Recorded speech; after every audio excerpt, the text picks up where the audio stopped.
So, the Patriots won the Super Bowl. I feel like I should say congratulations to all the players, the organization, and how hard they worked.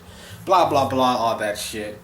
I'm not happy about the Patriots winning, but to be honest, I only came in to check out the fourth quarter, and when I saw that the score was still relatively close, I decided, yeah, why not sit through it? I hate both of these teams. I couldn't bring myself to cheer for either of them. I was rooting for the Seahawks because I hate the Patriots just a little bit more.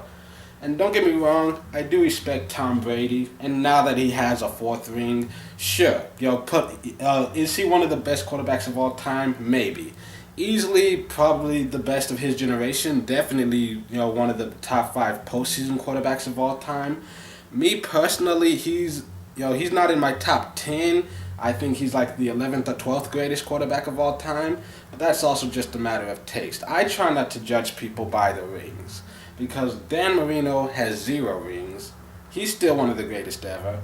I mean, Barry Sanders, I consider him to be the best football player ever of all time. Yet, if you look at his numbers and his playoff success compared to someone of like Emmitt Smith, there's that argument that can be made. I still like Barry's skill better. But that's a whole nother thing there. Still, I respect Tom Brady. He's got a very skilled player, and it always scares me anytime my team goes against him. But the only reason that I always root against him and stuff is because Patriots fans like to act like this motherfucker walks on water. He's not Jesus. He's not perfect. Things go wrong. And, I'll also admit that I was wrong about only one thing, which I was very impetuous to say this in the first place, but because I said in 2007, when the Patriots were 18-0 about to face the Giants, I said back then that that Tom Brady would retire with only 3 Super Bowl rings.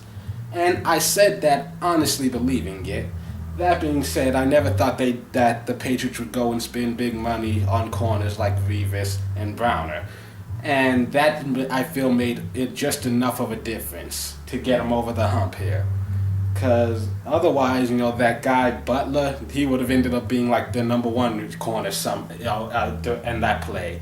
That's what the Patriots defense looked like for so long. They actually amped it up on that side, and that made enough of a difference. Plus Gronk being healthy this year, all that stuff. I'm not making excuses. I made a statement, and he proved me wrong twice.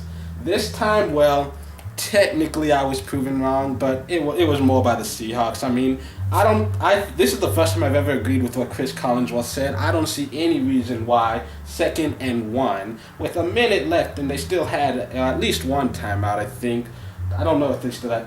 And then you just give it to beast mode and let them push it.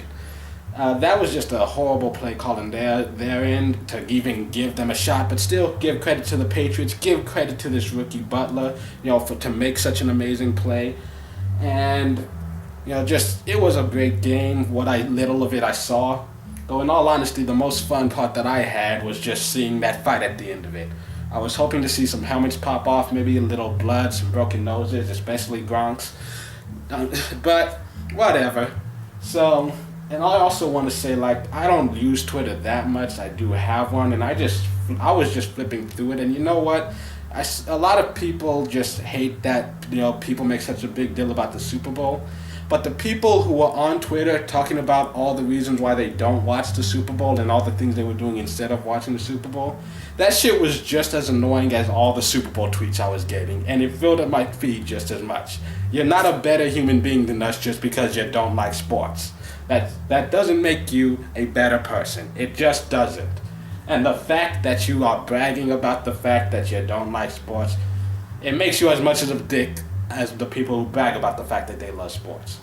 I'm just saying, But those are all my thoughts on Super Bowl Sunday.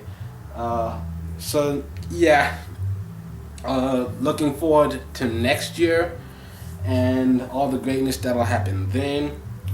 And so, I'm kind of partly wishing I had looked at this game.